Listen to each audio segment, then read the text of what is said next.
나라라는 큰 틀에 제사장 나라가 포함되는 바로 그 순간이 가장 중요한 그런 순간이다라고 말씀을 드렸고, 그 순간을 기점으로 해서 우리는 제사장 나라에 대해서, 그리고 하나님 나라에 대해서, 그 제사장 나라와 하나님 나라의 가교 역할이 되는 400년 침묵기에 나타나고 있는 5대 제국에 대한 이야기까지 우리가 큰 줄기로 함께 살펴보았습니다.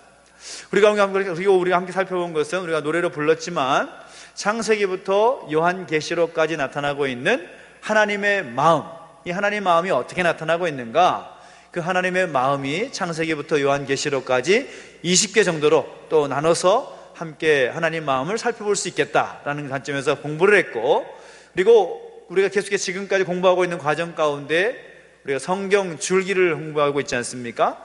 성경 창세기부터 요한계시록까지 약 40개의 성경 줄기 이야기로 나누어서 함께 공부해 보자라는 겁니다. 그래서 이 성경 줄기 40개를 살펴보긴 하지만, 이 성경 줄기 40개를 살펴보는 이유는 이 40개의 줄기가 각각 따로 노는 이야기가 아니라 그것이 다 이어져서 성경은 원스토리다라는 것을 함께 나누고 공부하는 그런 과정 가운데 있었습니다. 그래서 우리가 성경 66권을 크게 7개의 트랙으로 나눠본다면 모세오경, 왕정 500년, 페르시아 7권, 중간사 400년, 그리고 사복음서 이렇게 나가는데, 우리가 지금까지 살펴봤던 내용들이 바로 이런 내용이라는 거죠. 모세오경은 어디서부터 어디까지 줄기가 시작되느냐? 원역사부터 시작해서 룻의 교육의 성공 사례, 룻기에 해당되는 교육의 성공 사례 이야기까지가 이 모세오경의 범주 안에 포함되는 줄기다라고 말씀드렸고, 그 다음에 왕정 500년의 그런 줄기는 미스바 세대부터 시작해서 이제 남유다의 멸망과 이제 징계의 시간이 시작되는 그 시간까지가 이제 왕정 500년의 그런 시간이라고 할 수가 있겠다라고 함께 공부를 하고, 우리 계속해서 우리가 공부하고 있는 과정은 지금 어디까지 와 있는가 하면 페르시아 7권까지 와 있습니다. 그래서 포로민 설득을 하고 또 포로로 가서 또 지내고 또 다시 귀환하는 그런 이야기들, 그리고 성전이 건축되고 다시 성벽이 재건되고 하는 그 시간까지를 공부하는 그런 과정 가운데 우리는 와 있는데요, 우리가 함께 오늘 공부할 내용은 어디냐? 오늘 공부할 내용은 바로 성전 재건에 대한 그런 이야기다라고 할 수가 있겠습니다. 자, 우리가 성경 66권을 한 권으로 살피는 과정에서 우리가 오늘은 성전 재건에 대한 이야기를 함께 공부할 텐데요, 교환은 뒤에 있으니까요, 뒤에 가져서 함께 보시면 좋겠다는 생각이 듭니다. 자, 재건한다. 이 재건한다라는 말이 어떤 말입니까? 이 재건한다라는 말은 지어졌다가 무너져 버렸는데 그것을 다시 짓는다, 이것이 바로 재건하다라는 말의 의미라고 할 수가 있을 겁니다. 이 재건한다라는 말은 전제 조건이 필요합니다. 무엇이 필요한가 하면 어떤 큰 변동이 있는 사건이 일어났고 그 사건 때문에 어떤 것이 무너져 버렸는데 다시금 세우는, 그것이 바로 재건한다에 대한 어떤 기초적인 그런 내용이라고 볼 수가 있다는 거죠. 그래서 이 재건한다라는 말은 어마어마한 어떤 시대적 변동의 사건을 겪고서 그 기반 위에 다시금 세운다라는 의미를 가지고 있습니다. 그래서 우리가 성전 재건이라고 하면 그 성전이 이제 무너져 버리고 말았는데 그 성전을 다시금 세우는 그런 내용이라고 할 수가 있겠고, 우리가 성전이 왜 무너져 버렸고 어떻게 성전이 다시금 재건되는가라는 것을 우리가 오늘 공부하는 과정을 통해서 함께 살펴볼 수가 있겠다라는 겁니다. 그래서 우리가 성전 재건과 관련해서 5가지의 줄기를 나눠서 함께 공부할 수가 있겠는데, 자, 여러분 나눠진 페이퍼 우리 빨간색 제목 글씨 한번 읽어보겠습니다. 첫 번째, 시작. 고레스 왕의 투자 정책과 포로 귀환. 두 번째, 시작. 1차 귀환과 성전 재건 시도. 세 번째, 시작. 학계의 사역. 네 번째, 스가랴의 사역. 다섯 번째, 성전 재건의 기쁨. 이렇게 5개의 줄기 정도로 살펴볼 수가 있겠다는 겁니다. 그런데 우리가 성전 재건이라고 할 때에 성전 재건과 함께 살펴봐야 될 가장 중요한 인물을 꼽으라면 누구를 꼽겠는가? 따라합시다. 스룹바벨. 자, 스룹바벨. 자, 스룹바벨이라는 이름 들어보신 적 있으시죠? 스룹바벨 하면 당연히 우리가 연결되는 이미지가 성전입니다. 성전. 과거 무너졌던 예루살렘 성전을 다시금 세우는, 그래서 그 성전을 재건하는 사람이 바로 스룹바벨이라는 사람이라는 거죠. 근데 이 스룹바벨이라는 사람이 어떤 사람이냐? 여러분 아시다시피 이 스룹바벨이라는 사람은 과거 남유다 왕국을 문닫게 했던, 주전 586년경에 남유다 왕국을 멸망시켰던 바벨론이 예루살렘에서 끌어왔던 유다인 포로의 후손이라고 할 수가 있습니다.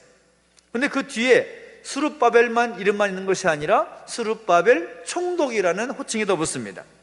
그래서 그가 페르시아 제국 안에서 총독의 지위에 올랐던 사람이다라는 것을 우리가 생각할 수가 있고, 또 그가 결국에 해낸 일이 어떤 일이냐? 바로 무너졌던 예루살렘 성전을 다시금 세우는 그 놀라운 일을 그가 했다라는 겁니다. 어떻게 그가 그 일을 가능하게 했는가? 그것을 우리가 함께 오늘 공부를 통해서 함께 살펴보게 되겠는데요. 자, 우리가 그것을 공부하기 위해서는 먼저 이 관계에 대한 이야기를 함께 살펴볼 필요가 있습니다. 어떤 관계의 이야기냐? 자, 이 스룹바벨이 성전을 건축함에 있어서 가장 중요한 관계는, 먼저는 바벨론과 유대인과의 관계, 그 다음에 페르시아인 제국과 유대인 간의 관계를 설명할 수 있어야 이 스룹바벨 성전 이야기가 시작할 수가 있습니다. 예를 들면, 자, 바벨론 제국, 이 바벨론 제국이 남유다 왕국을 멸망시킬 때, 여러분 기억나시죠? 이제 아수르 제국이 이 북이스라엘 왕국을 주전 722년에 멸망시키지 않습니까? 그러다가 이제 150년 정도가 지났을 때에 이제 남유다 예루살렘이 바벨론 제국에 의해서 멸망하게 되는데, 자, 바벨론 제국이 예루살렘을 무너뜨리고 또 유대인들을 또 과연 어떤 관계를 가졌는가, 약 5가지 정도로 한번 살펴볼 수가 있는데, 먼저는 1차 포로로 끌고 가지 않습니까? 그 1차 포로 끌고 갈 때 뭐 다니엘과 같이 또 유명한 그런 똑똑한 청년들, 또 청소년들을 끌고 가는, 2차 포로로 또 끌고 가는, 예루살렘에 있었던 1만여 명의 어떤 기술자, 그들을 끌고 가는, 그리고 끌고 가고 나서 바벨론이 유다인과의 관계 속에서 행한 일이 뭔가 하면 예루살렘 성전을 다 불태워버리고, 그리고 예루살렘 성벽을 무너뜨려 버리는 거죠. 그리고 3차 포로로 또 끌고 갑니다. 그리고 1차, 2차, 3차 끌고 갔던 포로들을 바벨론의 이 그발 강가에 이제 다 격리시켜서 그들을 바벨론 제국을 위한 강제 노역을 시키는 겁니다. 한마디로 말하면 바벨론 제국과 유다인과의 관계는, 바벨론 제국은 유다인들을 포로로, 노예로 만들어 버렸다라는 겁니다. 포로로 끌고 가서 노예로 만들어 버렸다. 그래서 그 노예화 시켜버리는 그 작업을 통해서 이 바벨론 제국이 안정된 그런 시기에 접어들 것처럼 보였지만 그 시기가 얼마 가지 않았다라는 거죠. 그 시간이 얼마나 갔습니까? 몇 년이요? 70년. 그렇습니다. 70년. 그 시간이 과거 예레미야 선지자가 하나님께로부터 받은 그런 예언한 그 기간 70년 정도가 지났을 때에 바벨론 제국이 아주 튼튼하게 오래오래 갈 것 같았지만 그 바벨론 제국도 역시 페르시아 제국에 의해서 문을 닫게 되었다는 겁니다. 그리고 이제 새롭게 제국의 주인이 된 페르시아 제국이 유대인과의 새로운 관계를 설정을 하는 겁니다. 과거 바벨론 제국이 유대인과 맺었던 관계는 주인과 종의 그런 관계였다면 그런 관계를 종료시키고 이제 페르시아 제국은 유다인과 어떤 관계를 맺느냐? 동업 관계로 만들었다라는 겁니다. 그러니까 종과 주인과의 관계에서 동업 관계를 만들었다. 그러니까 관계가 굉장히 나아진 건가요? 아니면 더 나빠진 건가요? 좋아진 상황이 되는 겁니다. 그렇지 않습니까? 바벨론 제국 안에서는 거의 노예로 바벨론 제국을 위한 노예로 살았던 유다인들이 이제 바벨론 왕국이 문 닫고서 페르시아 제국이 이제 세워지게 되었을 때에 그들은 이제 페르시아 제국과 함께 동업자의 관계를 형성하게 되었다라는 겁니다. 그래서 그 내용을 가지고 또 5가지 정도 살펴볼 수가 있는데, 어떤 일이 일어나는가? 그들이 페르시아 제국이 유다인들과 그런 동업자의 관계를 형성했을 때 어떤 일이 일어났느냐? 5가지 일이 일어납니다. 첫째는 1차 포로 귀환. 1차 포로 귀환이 일어나는 거죠. 1차 포로 귀환의 지도자는 스룹바벨이라는 사람이 바로 1차 포로 귀환의 지도자로서 귀환하게 되는 겁니다. 그리고 그들이 귀환하고 나서 두 번째 일은 뭐냐 하면 예루살렘 성전, 무너져버린 예루살렘 성전을 다시 재건하는 겁니다. 그리고 세 번째 일은 어떤 일인가 하면 페르시아 제국 안에서 불임절이 제정되는 그런 일이 일어나게 됩니다. 그리고 네 번째는 두 번째 2차 귀환의 일이 있게 되는데, 2차 귀환은 에스라라는 사람을 중심으로 해서 이제 다시 귀환하게 되는 거죠. 그리고 예루살렘의 어떤 지역사회의 안정을 꾀하고 또 사내들인 공회가 세워지는 그런 이야기가 바로 네 번째 이야기를 할 수가 있겠고, 또 5번째 3차 귀환의 일이 일어나게 되는데, 3차 귀환의 지도자는 누군가 하면 여러분들 잘 아시다시피 바로 느헤미야라는 사람입니다. 그래서 느헤미야를 중심으로 해서 이번엔 뭐가 재건되죠? 무너졌던 예루살렘 성벽이 재건이 되는 겁니다. 참 놀라운 지각 변동이 그 가운데 있었다라는 거죠. 그래서 그 변동의 핵심을 들어가 보면 제국과 유대인과의 그 관계 속에서 일이 진행되고 변환되는 그런 모습들을 우리가 살펴볼 수가 있겠다라는 겁니다. 그래서 오늘 이 이야기를 기초로 해서 오늘 예루살렘 성전이 어떻게 재건이 되는가라는 것을 한번 살펴보도록 하겠습니다. 자, 1번 고레스 왕의 투자 정책과 포로 귀환, 옆에 있는 내용을 한번 읽어주시겠습니까? 시작. BC 537년 페르시아의 왕 고레스의 조서 발표를 시작으로 유대인들을 3번에 걸쳐서 예루살렘으로 귀환하게 된다. 이는 고레스 왕의 페르시아 제국 경영 정책과 밀접한 관계가 있다라고 말하는 것입니다. 자, 이 고레스라는 왕, 이 사람은 페르시아 제국을 창건한 그런 왕입니다. 이 페르시아 제국의 새로운 창건한 이 왕은 제국을 시작하면서 굉장히 중요한 투자 정책을 펼치는데, 그 투자 정책이 뭐냐? 한마디로 말하면 예루살렘에서 성전을 건축할 수 있도록 투자를 펼친다라는 겁니다. 그 길을 열어줬다라는 거죠.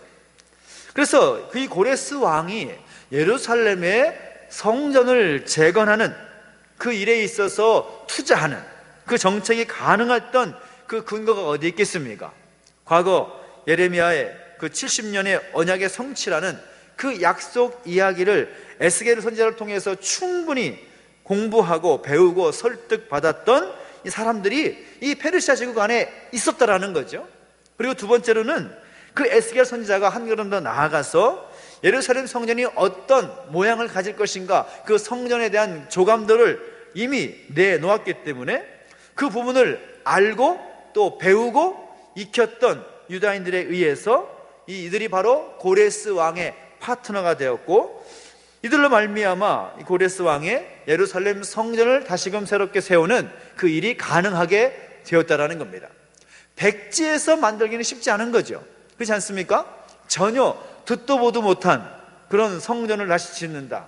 이미 지금 페르시아에 살고 있는 유다인들이 예루살렘으로 귀환하기까지 시간이 70년이 지난 상태입니다. 이 70년이라는 시간이 지났을 때에, 이전에 포로로 잡혀왔을 때에 그때의 모습을 기억하고 있는 사람들도 있었겠지만 거의 그런 사람들은 없는 상태인 거죠. 다 제국에서 죽거나 거기서 이제 다 삶의 터전을 마련했고 살고 있었던 사람들이기 때문에, 그런 어떤 에레미야 선지자의 어떤 교육, 그리고 에스겔 선지자의 바벨론 제국 안에서의 교육과 그런 가르침의 그 내용을 받지 않았다면, 그리고 에스겔 선지자를 통하여서 예루살렘 성전에 대한 조감들을 그들이 알고 있지 않았더라면 어떻게 했을까요? 성전을 지을 수가 있었을까요? 없었을까요? 절대 그것은 불가능했을 겁니다. 그런 사람들이 있었기 때문에 그들이 이 고레스 왕과 이 파트너십을 이루어서 그 일을 가능하게 했다라는 거죠. 자, 에스라 1장 1절 2절 말씀 좀 길지만 읽어봅니다. 시작. 바사왕 고레스 원년에 여호와께서 예레미야 입을 통하여 하신 말씀을 이루게 하시려고 바사왕 고레스의 마음을 감동시키심에 그가 온 나라에 공포도 하고 조소도 내려 이르되 바사왕 고레스는 말하노니 하늘의 하나님 여호와께서 세상 모든 나라를 내게 주셨고 나에게 명령하사 유다 예루살렘에 성령을 주가라 하셨나니 라고 말하고 있습니다. 이 고레스 왕이 말합니다. 어떻게 말했습니까? 하늘의 하나님 여호와께서 세상 모든 나라를 내게 주셨고 나에게 명령하사 유다 예루살렘에 성전을 건축하라 하셨다. 지금 이 말을 에스라가 기록하고 있긴 하지만 누가 하는 거예요? 페르시아 제국의 왕인 고레스가 하고 있는 말입니다. 그래서 이 페르시아 왕인 고레스 왕이 이제 이 일을 하고자 하였다는 거죠. 근데 일을 할 때에 그냥 아무렇게나 그냥 말로 해라 하고 해서 할 수 있는 일이 아니기 때문에 그 일을 할 수 있기 위해서 이미 구체적으로 잘 준비된 사람들이 있었다라는 것이고, 그들이 70년 동안 바빌론에서 포로 생활을 하면서 노예 생활을 하면서 그래도 그 안에서 열심히 이 교육을 받지 않았겠습니까? 그 과정을 통해서 그들이 잘 배우고 또 익혔기 때문에 그들을 통해서 그 페르시아의 고레스 왕이 가졌던 그 정책이 가능케 되었다라는 겁니다. 자, 그래서 이제 70년 동안 바빌론 제국 안에서 포로로 잡혀 있었던 그 노예들을 다른 민족과는 다르게 사용했다라는 거죠. 유대인들을 잘 살펴보니까 비록 바빌론 제국 안에서는 바빌론 제국을 위한 노예로 살았던 그들인데 잘 살펴봤더니 다른 어떤 민족보다도 우수한 민족으로 성장을 한 것을 이 고레스 왕이 발견하게 된 거죠.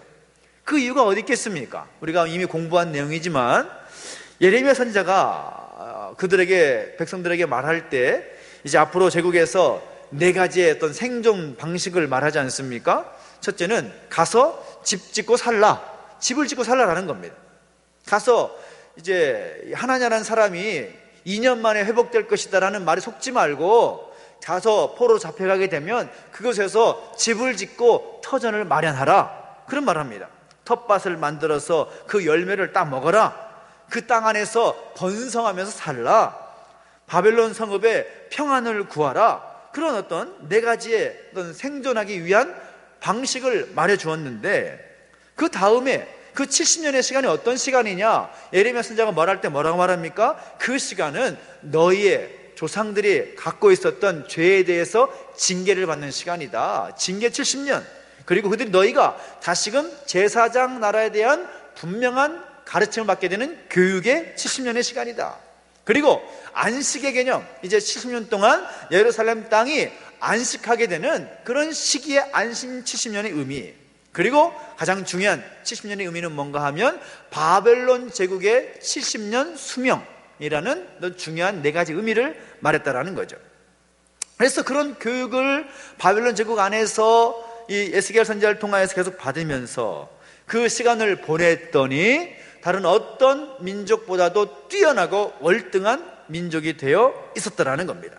그래서 이 페르시아 왕이, 고레스라는 왕이 그 유다인들을 보면서 생각한 것은 이들을 내가 노예로 부려야겠다라는 생각이 아니라 이들과 함께 파트너십을 만들어서 제국을 더 영향력 있게 만들어 가야겠다라는 생각을 하게 되었다라는 겁니다.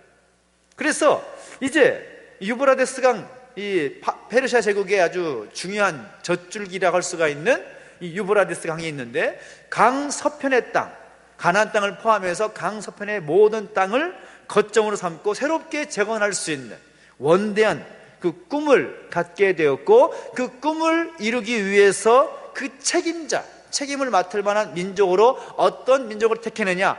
유다인들을 선택하게 된 것입니다.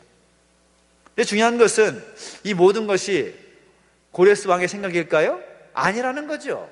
철저하게 70년의 시간을 지정하셨고 70년이 지나면 회복될 것이다 라고 말씀하셨던 하나님의 아이디어라는 겁니다. 하나님의 그 생각과 하나님의 뜻대로, 말씀대로 그대로 이루어지는 역사가 시작이 되고 있다는 겁니다. 그래서 이 페르시아 제국이 고레스 왕을 중심으로 해서 이제 예루살렘 성전을 재건하는 그런 일에 투자하는 정책이 한 번 단회성으로 끝나는 것이 아니라 여러 가지 단계를 밟아가는 겁니다. 그 첫 번째 단계는 어떤 단계인가 하면 화면을 보시면 좀 이해가 되실 텐데요, 이 첫 번째 단계에서는 바벨론 제국이 예루살렘 성전을 이제 회파하면서 5,400개가 넘는 성전 안에 기명들, 그 도구들을 다 빼앗아 가지고 오지 않습니까? 그것을 다시 반환함으로써 예루살렘의 성전이 건축되도록 도와주는 겁니다. 그러면서 예루살렘에 다시 절기가 회복될 수가 있게 되었다라는 거죠. 근데 두 번째 단계에서는 예루살렘 성전이 재건이 되면 이제 유대인들이 그들이 명절로 지키는 그 절기들이 시작이 되면서 유다 경제가 활성화가 될 것이고, 유다 경제가 활성화가 되면 어떻게 됩니까? 그들이 활성화가 되는 것과 동시에 제국의 세금의 수요가 더 확장이 되는 거죠. 이게 제국에서 유익이 되는 겁니다. 거기다가 사내들인 공회가 새롭게 세워지게 되면서 유대 지역 안에 이 자치 기구를 통해서 안정적인 식민지 운영이 가능하게 된다라는 이야기인 것이고, 그 다음 단계에서는 이제 느헤미야라는 사람을 통해서 예루살렘 성벽을 재건하게 되지 않습니까? 그 재건하게 되면서 이제 유브라데스 강 서편에 그 지역 안에 있는 것들을 예루살렘을 중심으로 한 센터로 만들어서 새로운 어떤 경제 정책의 아주 중심지로서 삼으려는 페르시아 제국의 어떤 단계적인 그런 투자 모습들을 볼 수가 있다라는 겁니다. 그러니까 지금 하나님께서 계획하시고 디자인하신 대로 그 모든 일이 진행되어 가지만 페르시아 제국의 입장에서 볼 때에도 그것이 아주 유익한 그런 통로가 되는 것을 보게 되는 겁니다. 그래서 이런 제국의 정책을 가지고 오늘은 이 성전 재건과 관련된 부분만 함께 공부를 하겠는데, 두 번째입니다. 1차 귀환과 이 성전 재건 시도. 자, 그 옆에 있는 내용을 읽어주시겠습니까? 시작. 페르시아 제국은 남유다 백성을 귀환시키면서 불타버린 예루살렘 성전을 재건하도록 허락해주고 물심양면으로 도와준다. 그런데 방해 세력에 의해 귀환자들이 성전 건축을 중단할 수밖에 없는 상황에 이른다라고 합니다. 1차 귀환하는 그런 일과 성전 재건하는 일을 시도하는 일을 볼 수가 있는데, 말씀드렸지만 페르시아 제국의 입장에서는 큰 틀에서 보면 3단계 투자를 한다라는 거죠. 이 3단계 투자는 뭐냐면 가장 우선적인 투자는 바로 인원입니다. 사람을 보낸다라는 겁니다. 사람을 보낸다. 자, 그런데 여러분, 이 제국이라는 것은 제국의 특성을 우리가 5대 제국을 좀 이제 하나님 마음 공부할 때 공부를 했었지만, 제국의 입장에서 사람들을 보낸다. 그것도 한두 명이 아니라 5만 명이 가까운 사람들을 한꺼번에 보낸다. 이게 쉬운 일일까요? 어려운 일일까요?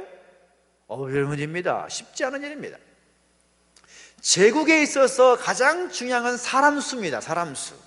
물론 사실은 영역의 어떤 광범위함도 중요하지만 그 제국의 영향권 안에 있는 사람들의 숫자가 굉장히 중요한 겁니다. 그래서 제국이 우리 제국 안에 이만큼 많은 사람들이 있다라는 것이 굉장히 영향력 있게 말할 수가 있는 거죠. 그런데 그 인원을 스룹바벨을 총독으로 해서 세워가지고 5만 명에 가까운 사람들을 49897, 49,897명인가요? 아마 그런 정도의 사람들을 한꺼번에 예루살렘으로 보낸다라는 것이 쉬운 일이 아니라는 거죠. 이 제국의 입장에서 볼 때에는 그렇게 많은 사람들을 보낸다라는 것은 굉장한 투자라고 볼 수가 있습니다. 굉장한 투자입니다. 아주 큰 투자라고 할 수가 있겠죠. 그 다음 단계는 뭔가 하면 좀 시간이 지난 후에 이 제사장 에스라, 학사 에스라와 같은 이 똑똑한 사람들을 포함해서 약 1754명 정도를 다시금 예루살렘에 귀환시키는 겁니다. 1단계는 4만 9천 명이 넘는 사람들, 5만 명 가까운 사람들을 귀환시키는 거고, 두 번째 단계는 에스라를 중심으로 해서 에스라를 중심으로 해서 약 1,800명 가까운 사람들을 보내는 것이고, 3단계는 느헤미야라는 사람과 더불어서 더 많은 다수의 사람들을 예루살렘으로 보내면서 시간이 좀 차이가 있지만 3번에 걸쳐서 예루살렘을 위해서 예루살렘 성전을 재건하는 일과 성벽을 재건하는 일에 통큰 투자를 페르시아 제국이 했다라고 볼 수가 있겠다라는 거죠. 이런 이야기를 바탕으로 해서 에스라 1장부터 10장까지 이야기를 역사 흐름으로 읽어가지고 공부하는 것이 좋겠는데, 자, 에스라 1장의 수룹바벨 이야기, 그리고 2차 파견 이야기까지 에스라가 전체를 다 담아가고 있는데, 에스라서 1장부터 4장까지의 내용이 바로 이 성전 재건을 시작하는 이야기라고 할 수가 있겠다는 겁니다. 그런데 성전 재건을 시작하긴 하지만 그 일이 쉽게 진행됩니까? 쉽게 진행되지 않습니까? 방해꾼들이 있는 거예요. 방해꾼들이. 예루살렘 성전이 다시금 세워지는 것에 대해서 좋지 않게 여겼던 방해 세력들이 있어가지고 쉽지 않아서 머뭇머뭇거리고 있는데, 그때에 학개라든가 스가랴 같은 선지자가 예루살렘 성전 재건을 독려한다라는 이야기고, 그 재건의 독려를 받아서 에스라 5장과 6장에 가보면 성전이 드디어 재건되는 그런 놀라운 이야기를 담고 있다는 겁니다. 그리고 시간이 지나고 나서 1차, 2차 귀환 사이에 이 에스더, 페르시아 제국 안에 에스더라는 왕비가 활동을 하는 그런 시기가 있게 된다는 거죠. 그래서 이 에스더가 활동을 하고 있었다. 에스더가 유다에 있는 출신으로서 제국의 왕후가 될 수 있었다라는 이야기는 이 페르시아 제국 안에 1차, 2차 귀환이 있었지만 여전히 유다인들이 남아 있었다라는 것을 우리가 생각할 수가 있는 거죠. 그러니까 1차 귀환 때, 2차 귀환 때 모든 예루살렘 출신의 포로민들이 다 귀환한 것이 아니라 아직도 여전히 제국 안에 유다인들이 살고 있었다. 그러니까 자, 이 페르시아 제국 안에서 이 고레스라는 왕이 예루살렘의 귀환 정책을 펴가지고 예루살렘 성전을 재건하는 일을 투자를 하게 되는데, 이것이 그들에게 어떤 왕의 강제적인 명령에 의해서 유다인들이 추방당해가지고 그 일을 하는 것이 아니라 철저하게 그들의 선택에 따라서 고레스 왕이 선택하도록 그 기회를 주었고, 그 기회에 따라서 수룹바벨이라는 사람이 1차 귀환시키고 에스라라는 사람 중심으로서 2차 귀환이 있고 난 다음에 여전히 그 제국 안에서 거하고 있었던 유다인들이 남아 있었다라는 그런 반증이 되는 거죠. 그때에 여러분도 아시다시피 우리 다음 주에 함께 공부하겠지만 에스더 왕후의 어떤 그런 사건을 통해서 페르시아 제국 안에 불임절이라는, 그죠? 불임절이라는 절기가 세워지게 되는 거죠. 그 얘기가 바로 거기서 나오는 겁니다. 그래서 이제 페르시아 제국 안에서 제국과 유다인들의 관계가 이 주인과 종의 어떤 그런 관계에 따라서 주인이 명령하면 가서 해야만 하는 그런 어떤 주인과 종과의 관계가 아니라 철저하게 제국의 황제, 왕이 유다인들을 동업자로 생각하면서 그들을 함께 제국의 경영에 참여시키고, 그리고 더 제국에 영향력 있는 그런 관리자로 세워나가는 그런 모습들을 우리가 볼 수가 있겠다라는 겁니다. 그래서 이 페르시아 제국에 남아있던 그 유다인들은 무엇을 중심으로 모였느냐? 바로 회당을 중심으로 모이게 됩니다. 그러니까 우리가 회당하면 우리가 익히 많이 들은 이름 아니에요? 회당이 뭡니까? 회당 여러분 아시다시피 이제 어떤 개인의 집을 공공 예배라든지 어떤 종교 교육의 장소로 활용하기 위해서 만든 것이 회당인데, 그 회당의 시작이 언제냐? 바로 바벨론 제국에 의해서 남유다 왕국의 사람들이 포로로 끌려가게 되면서 그들이 임시로 자기의 집을 예배 장소로 또 다시 제사장 나라에 대한 교육을 받는 장소로 사용하면서 그 자리가 공식적인 모임이 가능한 곳으로 발전이 했는데, 그것이 회당으로 발전한 겁니다.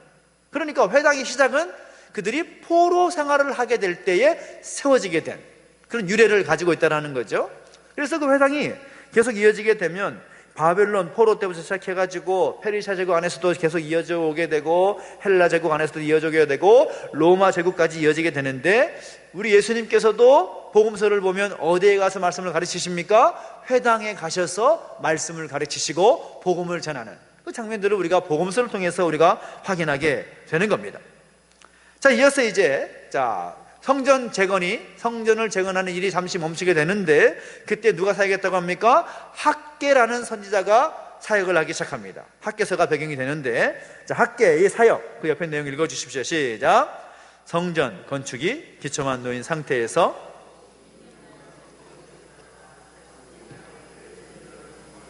하나님 말씀에 재건 공동체가 격려된다라고 말합니다. 그래서 이 학개와 스가랴라는 이 두 선지자가 성전 건축의 기초만 놓은 상태로 16년째 중단되었던 그 상황을 극복하기 위해서, 그 재건 공동체, 재건하기 위해서 예루살렘으로 돌아오게 된 귀환한 그런 공동체를 전체를 이 성전 건축 중심으로 격려하고 독려하는 그런 이야기를 살펴볼 수가 있겠다라는 거죠. 그러니까 제국의 황제의 명령을 따라서 성전을 지으라는 그런 명령을 받고 돌아왔는데, 그럼에도 불구하고 16년 동안 성전 건축이 지지부진한 상태에 있었다라는 것이 어떤 상황을 말하는 겁니까? 성전 건축하는 일이 쉬운 일이다, 어려운 일이다? 어려운 일이라는 것을 이미 말하는 겁니다. 놀라운 꿈을 가지고 이 수룹바벨을 중심으로 해서 약 5만 명 가량의 사람들이 다시금 고향 땅으로 돌아오게 되었지만, 막상 가서 삶의 어떤 터전과 형편을 살펴보니까 급히 처리하고 정리해야 될 것들이 너무나 많은 거죠. 너무나 많은 겁니다. 거기다가 주변에 어떤 방해 세력까지 발생하면서 이 성전 재건하는 공사가 멈추게 되는 겁니다. 긴 시간을 보내게 되었다는 거죠. 바로 이때 하나님께서 이 선지자 학개 그리고 스가랴 선지자를 보내셔가지고 이 성전을 재건할 수 있도록 권고하시는데, 이 두 명의 선지자의 스타일이 약간 다릅니다. 어떻게 다르냐면, 이 학개라는 선지자는 권면하는 스타일입니다. 야, 성전 재건에 참여해라, 이렇게 독려하고 권면하는 스타일이고, 이 스가랴 선지자의 어떤 스타일은 격려하는, 독려하고 격려는 다릅니다. 격려는 힘을 불어주는 겁니다. 용기를 내, 이런 방해가 있고 어려움이 있지만 힘을 내서 다시 한번 이 성전 건축을 이뤄내자, 그렇게 말하는 스타일이 좀 다릅니다. 근데 이 학개 선지자가 아무래도 독려했다라고 말씀드렸는데, 어떻게 독려했는가 하면 책망과 위로를 함께 하는 겁니다. 이 학개가 전하고 있는 메시지에 들어가 보면, 한마디로 말하면 이 성전 건축을 하는 일에 중단하고 있는 수많은 귀한 유대인 공동체들에게 이렇게 질문하는 겁니다. 1장 9절 말씀 읽어볼까요? 시작. 너희가 많은 것을 바랐으나 도리어 적었고, 너희가 그것을 집으로 가져갔으나 내가 불어버렸느니라. 나 만군의 여호와가 말하노라. 이것이 무슨 까닭이냐? 내 집은 황폐하였으되 너희는 각각 자기의 집을 짓기 위하여 빨랐음이라 라고 말하고 있습니다. 학개 선지자가 말하는 내용이 무엇입니까? 너희가 지금 무엇을 하고 있느냐? 너희가 지금 왜 여기가 돌아왔게 되느냐? 너희가 지금 돌아오게 된 것은 내 집을 짓기 위해서 돌아온 것이 아니냐? 근데 너희는 지금 무엇을 하고 있느냐? 왜 너희의 자기 집을 짓기 위해서 그렇게 열심으로 빨리 하고 있느냐? 그 책망을 하는 겁니다. 여호와 하나님이 거하실 성전을 건축하는 일보다는 내가 살 집, 내가 거할 집, 그것을 짓는 일에 더 집중했다라는 겁니다. 한마디로 말하면 하나님의 나라와 그의 의를 구하는 일에 소홀히 했다라는 거죠. 소홀히 했다. 그래서 다시 한번 독려를 하는데, 1장 13절 읽어볼까요? 시작. 그때에 여호와의 사자 학개가 여호와의 위임을 받아 백성에게 말하여 이르되 여호와가 말하노니 내가 너희와 함께 하노라 하니라. 아멘. 학개 선지자가 뭐라고 권면합니까? 하나님께서 너희와 함께 하신다. 힘내라. 다시 하자. 그렇게 독려를 하였다라는 거죠. 학개 선지자의 그런 모습의 공동 독려의 방향입니다. 그런가 하면, 스가랴 선지자는 어떻게 권면하느냐, 어떻게 격려하느냐, 내용 옆에 읽어주십시오. 시작. 하나님께서는 학개 선지자와 더불어 스가랴 선지자를 통해서도 하나님의 뜻을 드러내신다. 그러자 마침내 16년 만에 성전 재건이 다시 시작된다. 그렇습니다. 자, 스가랴 선지자를 통해서 말합니다. 스가랴 4장 9절 말씀 읽어보겠습니다. 시작. 스룹바벨의 손이 이 성전의 기초를 놓았은즉 그의 손이 또한 그 일을 마치리라 하셨나니 만군의 여호와께서 나를 너희에게 보내신 줄을 내가 알리라 하셨느니라. 아멘. 자, 성전 재건의 일이 이제 좀 더디게 진행되니까 이제 스룹바벨이 이제 기초를 놓았으니까 이제 급할 것 없으니까 다음에 세워지는 리더가 조금씩 세워가면 되지 않겠느냐, 그렇게 합의도 하고 조금씩 시간을 끌고 있었는데 하나님께서 스가랴 선지자를 통해서 말씀하시는 건 뭔가 하면, 아니야, 스룹바벨이 기초를 놓았고 스룹바벨이 그 일을 끝낼 것이다, 그렇게 하나님께서 말씀을 전하시는 겁니다. 그래서 이 성전 재건의, 이 성전 건축하고 성전을 다시금 새롭게 세우는 일은 스룹바벨이 시작을 하고 마치게 될 것이다 라는 것을 하나님께서 말씀하시면서 그 일을 주저하지 말아라 그렇게 권면하시는 겁니다. 그리고 이 스가랴가 한 예언 가운데 우리가 너무나 잘 알고 있는 예언이 있지 않습니까? 예수 그리스도에 대한 예언의 말씀이 기록되어 있는 거죠. 그 중에 하나가 겸손하여 나귀를 타신다라는 그 내용이 스가랴 9장 9절에 나오지 않습니까? 한번 읽어볼까요? 시작. 시온에 따라 크게 기뻐할지어다, 예루살렘에 따라 즐거이 부를지어다. 보라, 내 왕이 내게 임하시나니 그는 공의로우시며 구원을 베푸시며 겸손하여서 나귀를 타시나니 나귀의 작은 것 곧 나귀 새끼니라. 아멘. 그렇습니다. 그러니까 스가랴 선지자가 이미 이제 이후에 400년 이후에 등장하게 될 예수 그리스도의 겸손하심에 대해서 이미 미리 선문하고 있다는 겁니다. 자, 여러분, 이 이야기를 관련해서 이 겸손의 이야기가 어떻게 또 연결이 되는가, 이거 좀 이제 중요한 문제인데, 이 스룹바벨이라는 사람, 이 스룹바벨이 성전을 건축하게 될 때 이 스룹바벨이 귀한 유다 공동체의 책임자인과 동시에 그가 맡은 공식적인 직함이 뭡니까? 유다 총독입니다. 총독. 유다 지역의 모든 것을 총괄할 수 있는 총독으로 임명받고 온 거죠. 근데 그럼에도 불구하고 성경을 보면 그가 총독으로서의 어떤 공권력을 사적으로 활용한 적이 없었던 모양입니다. 그러니까 뭐 예를 들면 리더십이 너무 약하지 않느냐, 뭐 그런 이야기도 들릴 수도 있었겠지만, 이 스룹바벨의 여러 모습 가운데서 우리가 볼 수 있는 것은 참 겸손했구나라는 것을 살펴볼 수가 있는 거죠. 총독, 유다 총독이라면 방해 세력이 있으면 단칼에 제압할 수도 있는 권력이 그에게도 있는 겁니다. 황제를 대신하니까요. 황제를 대신해서 유브라디스강 서편 지역의 모든 것을 총괄할 수 있는 총독으로 세움받았다라는 것은 굉장한 권력이 그에게 있는 겁니다. 근데 그럼에도 불구하고 방해 세력이 있으면 그들에게 말할 수 있는 기회도 다 주고 16년 동안 참으면서 있었던 것을 보면, 야, 이 사람 굉장히 참 많이 참았구나 라는 것을 우리가 생각할 수가 있다는 거죠. 그만큼 어떤 겸손한 모습을 생각할 수가 있는 것인데, 자, 예수님께서 이 땅에 오셔서 3년의 공적 삶을 정리할 때 예루살렘을 입성하시지 않습니까? 나귀를 타고 가시는 그 이야기의 밑그림을 이 사건이 실행되는 과정에서 미리 말씀하시고 있다는 것을 볼 수가 있다는 거죠. 그래서 결국 자, 성전 재건의 기쁨 어떻습니까? 성전이 16년 만에 성전이 완성되게 되었다는 겁니다. 그래서 그 성전을 가리켜서 우리가 말할 때 스룹바벨 성전이다 라고 우리가 말을 하는 겁니다. 스룹바벨이 지었고 스룹바벨이 와서 성전을 재건했다, 그런 이야기를 우리가 이 이야기를 정리할 수가 있으면 좋겠다라는 거죠. 그래서 스룹바벨 성전이 드디어 역사의 그 모습을 드러내게 되는데 그 기쁨이 얼마나 컸겠습니까? 너무나 기쁜 거죠. 근데 그 스룹바벨의 성전이 완성이 되었을 때에 백성들이 가졌던 그 기쁨, 그리고 그 기쁨과 함께 갇히고 또 비교하면서 보아야 될 것이 예루살렘 성전이 처음 지어졌을 때에 솔로몬이 지었을 때의 그 기쁨의 장면과 함께 살펴볼 필요가 있다는 거죠. 자, 열왕기상 8장 63절 읽어볼까요? 시작. 솔로몬이 화목제의 희생제물을 드렸으니 곧 여호와께 드린 소가 22,000마리요 양이 12만 마리라. 이와 같이 왕과 모든 이스라엘 자손이 여호와의 성전의 봉헌식을 행하였는데 라고 말하고 있습니다.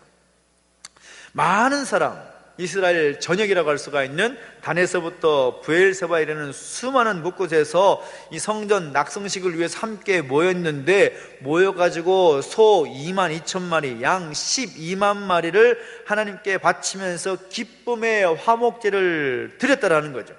엄청난 기쁨의 어떤 기록을 남기고 있습니다. 그런데 이후에 그 솔로몬 성전이 바벨론 제국에 의해서 불타버렸고, 다시 페르시아 제국의 도움으로 수룹바벨 중심으로 해서 그 성전이 재건되는데, 그 기쁨이 역사에 다시 한번 드러납니다.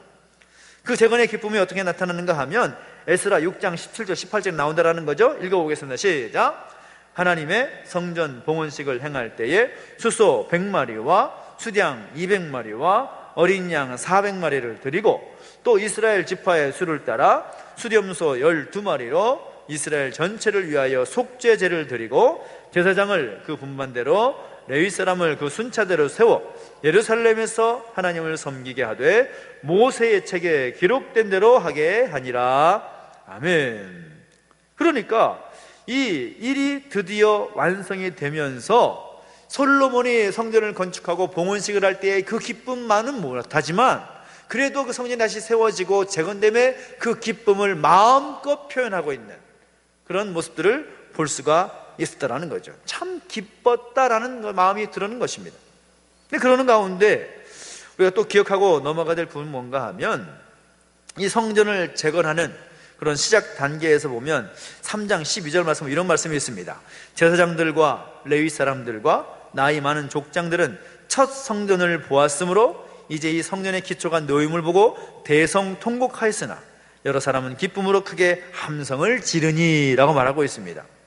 근데 많은 사람들 가운데 스룹바벨 성전이 다 완성이 되고 기초가 세워지고 완성이 되는 모습을 보면서 모두가 다 기뻐하지는 않았다는 거죠. 물론 기쁨도 있었지만 너무나 애통해하면서 슬퍼하는 사람들도 있었다는 거죠. 어떤 사람입니까?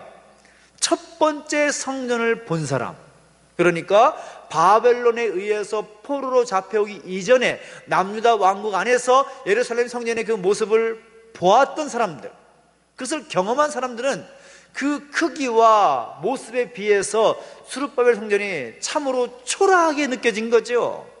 그러니까 그걸 생각해보면 너무나 가슴이 아픈 겁니다. 대성통곡을 했다라는 겁니다.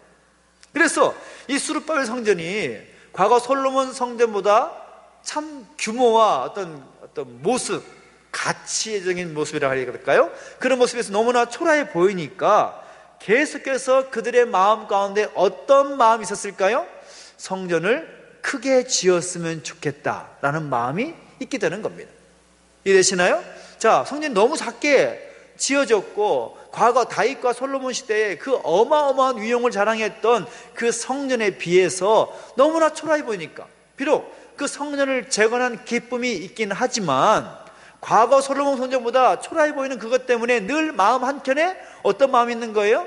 성전을 좀 크게 지으면 좋겠다, 성전을 좀 더 확장시키고 더 멋있게 지었으면 좋겠다라는 마음이 있었기 때문에 나중에 어디까지 이어지게 되냐면, 에돔족 출신인 헤롯이라는 왕이 유다인들의 마음을 어루만지기 위해서 예루살렘 성전을 기가 막히게 크게 짓는 겁니다. 이해되십니까? 자, 헤롯이라는 왕, 헤롯이라는 대왕, 여러분 아시죠? 복음서에 가보면 헤롯 왕이 등장하는데, 그 헤롯이 왕이 되기 위해서, 사실 그는 유대인 출신도 아닙니다. 에돔족 출신입니다. 에돔족 출신. 그 에돔족 출신이 이제 유다 지역의 분봉왕이 된 거죠. 로마 제국에 의해서.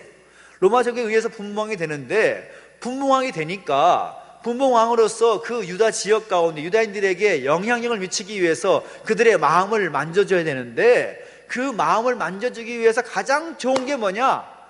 과거 영광스러운 솔로몬 성전의 기억을 다시금 긁어주는 겁니다. 그리고 초라했던 그 스룹바벨 성전을 다시금 엄청난 크기로 확장 공사를 해주는 거죠.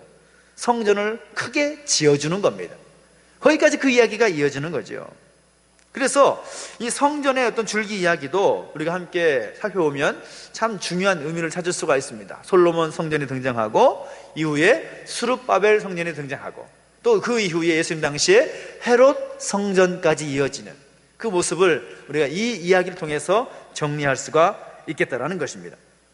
그래서 우리가 이 구약 성경 전체의 흐름과 관련해서 아주 결정적인 순간에 묶여있는 사람들을 살펴보면서 그 이야기를 정리하면 더 좋겠다 생각이 드는데, 우리가 먼저 살펴볼 것은 예루살렘이 멸망할 때 그 순간에 함께 울었던 사람이 등장합니다. 여러분 공부한 것을 한번 정리해 보면, 예루살렘 성전이 불타버리고 예루살렘 성벽이 무너지게 될 때, 예루살렘이 바벨론 제국에 의해서 망하게 될 때 울었던 사람이 누구입니까?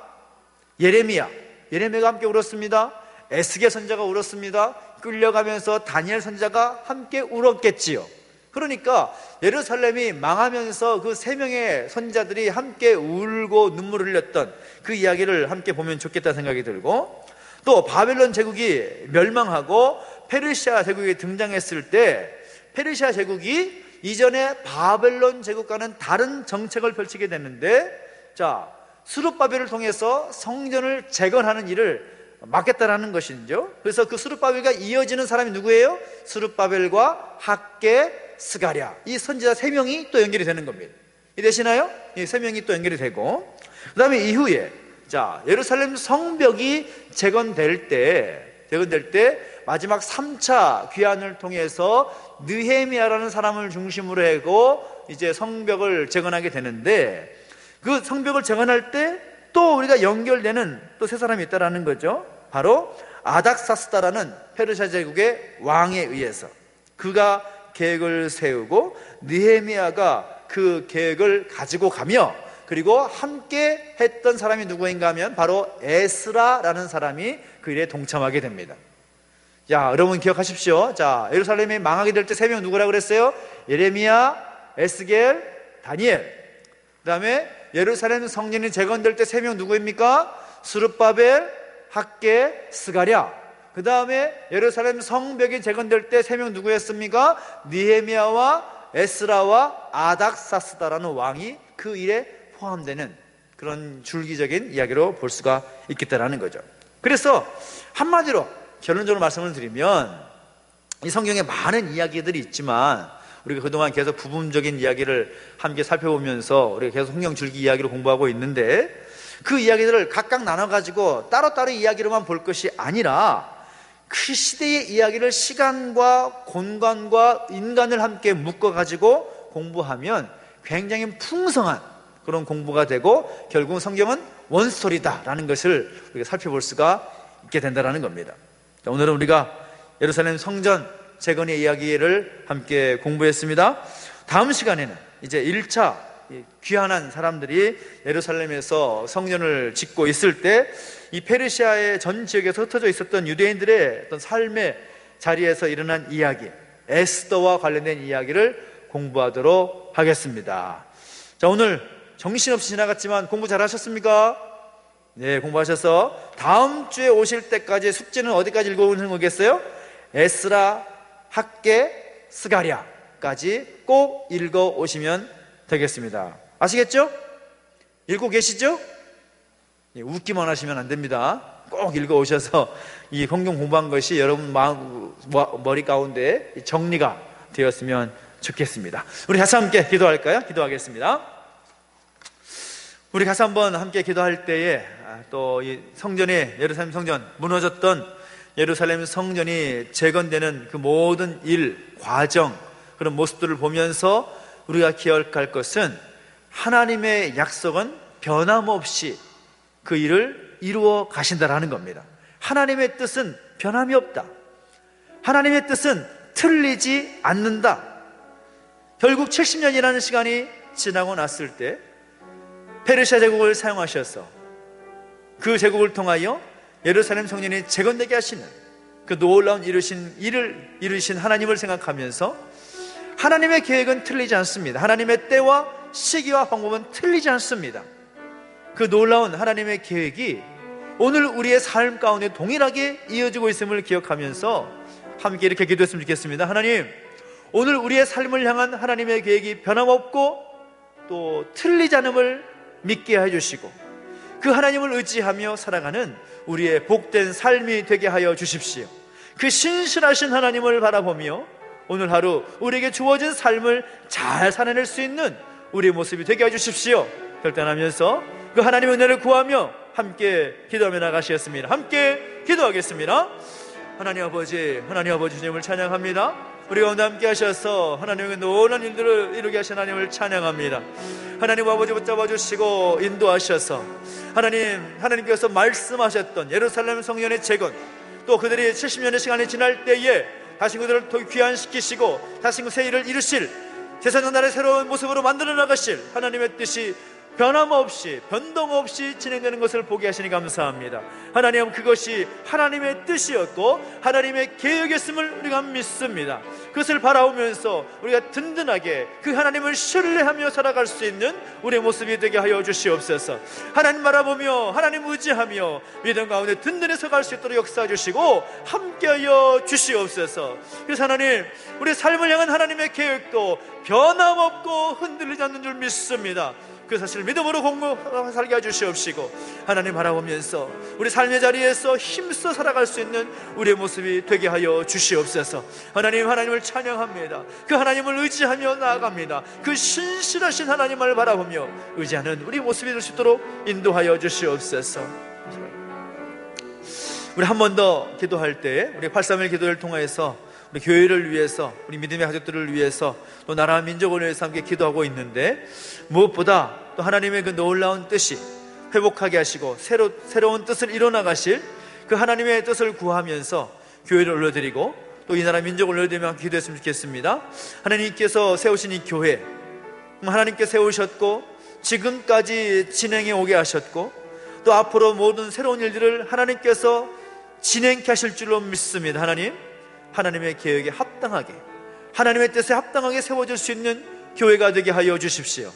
또 하나님 아버지, 이 나라 민족 가운데 하나님 불쌍히 여겨주시고 긍휼히 여겨주셔서 비진리의 모습이, 하나님께서 기뻐하지 않는 그 모습들이 판치는 이 땅 가운데서 하나님의 진리의 말씀이 선포되고 지음된 교회와 성도들이 바르게 세워질 수 있는 놀라운 역사가 있게 해달라고 함께 기도해 주시고, 또 우리 공동체 가운데 육신의 낙함과 또 마음에 무거운 짐이 있는 가족들이 있습니다.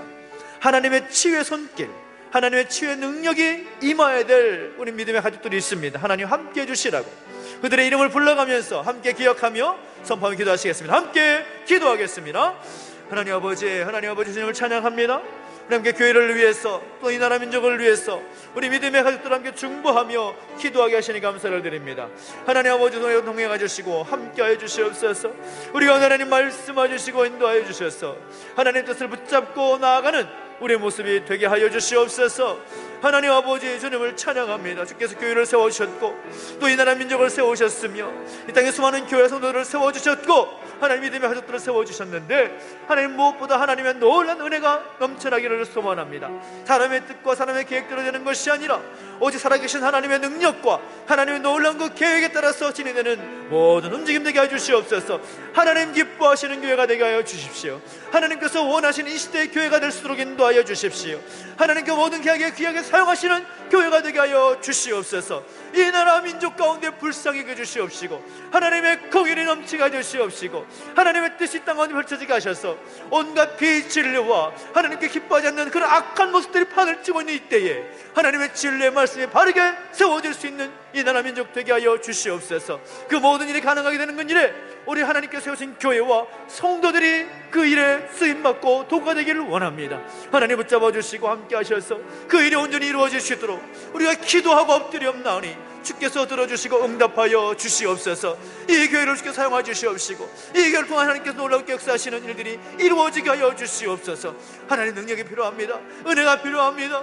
하나님 붙잡아 주시고 함께 해주시기로 원하오니 주여 내버려 두지 마시고 붙잡아 주시옵소서. 우리 믿음의 가족들 가운데 하나님의 치유의 능력이 임하여 살 수 있는 가족들이 있습니다. 하나님께서 만져주셔야 하는 가족들이 있습니다. 하나님 영육간에 강건함을 허락하여 주시옵시고 그 모든 것 가운데 하나님께 올려드리고 하나님께 간구하며 나아갈 때에 그 연약한 모든 것들이 치유되고 회복될 수 있는 은혜가 있게 하여 주시옵소서. 그 세심한 부분까지 머리끝에서 발끝까지 하나님의 놀라운 능력의 손을 만져주시고 안수하여 주셔서 하나님의 그 은혜가 충만케 해주시옵시고, 하나님의 그 기름 부으심의 역사가 하나님 날마다 충만케 해주시옵소서. 그렇게 하실 주님을 찬양합니다. 하나님의 은혜를 도와주시고 함께하여 주시옵소서. 하나님의 은혜 아니면 살 수가 없습니다. 하나님의 능력 아니면 살 수 없습니다. 그것을 고백하며 하나님께 맡겨드리고 하나님의 손길을 구하고 엎드릴 수 있는, 하나님과 엎드릴 때 하나님께 치유하시고 회복하시는 은혜를 경험할 수 있도록 붙잡아 주시고 함께하여 주시옵소서. 하나님 아버지, 그렇게 하시는 주님을 찬양합니다. 주님 역사 주시고 함께하여 주시옵소서. 은혜를 더하여 주시옵소서. 주님을 찬양합니다. 주님 역사 주시고 인도하여 주시옵소서. 살아계신 하나님 아버지, 은혜를 감사를 드립니다. 우리 가운데 함께 하셔서 오늘도 예루살렘 성전이 재건되는 역사를 통하여 하나님의 계획과 하나님의 뜻은 변함없이 진행되는 것을 또한 확인하게 하시니 감사를 드립니다. 하나님의 그 뜻이 오늘도 우리 가운데 변함없이 이루어질 줄로 믿습니다. 그 하나님 신뢰하며 살아가게 해주시옵시고, 그 하나님 손 붙잡고 살아갈 수 있도록 역사해 주시고, 영육간에 연약함 있는 모든 믿음의 가족들 가운데 은혜를 더하셔서 주의 은혜를 도와주시고 치유의 은혜를 허락하여 주시옵소서. 감사를 드리며 예수님의 이름으로 기도하옵나이다. 아멘. 우리 광고 하나만 하겠습니다. 이번 주 토요일에 계획되어 있었던 우리 행복한 가정 페스티벌 축제가 태풍이 엄청나게 강한 사이즈로 북상하고 있어서 이제 퀴어 축제, 동성애 축제 다 취소됐습니다. 그래서 우리가 일정을 연기할 수밖에 없는 상황에 대해서 이 동성애 퀴어 축제가 27일 토요일로 연기가 됐다고 합니다. 그래서 그날 맞춰서 다시 행사를 진행하도록 이렇게 결의를 했습니다. 그래서 이번 주 토요일 행사는 없습니다. 그리고 또 한 번 더 기도해 주실 때는 이 동성애 퀴어 축제가 이 땅에 발붙이지 못하도록 함께 기도해 주시고 함께 중보해 주시면 좋겠습니다. 우리 주님께 가르치는 기도로 마치도록 하겠습니다. 하늘에 계신 우리 아버지여, 이름이 거룩히 여김을 받으시오며 나라 임하옵시며 뜻이 하늘에서 이룬 것 같이 땅에서도 이루어지이다. 오늘날 우리에게 일용할 양식을 주옵시고, 우리가 우리에게 죄 지은 자를 사하여 준 것 같이 우리 죄를 사하여 주옵시고, 우리를 시험에 들게 하지 마옵시고 다만 악에서 구하옵소서.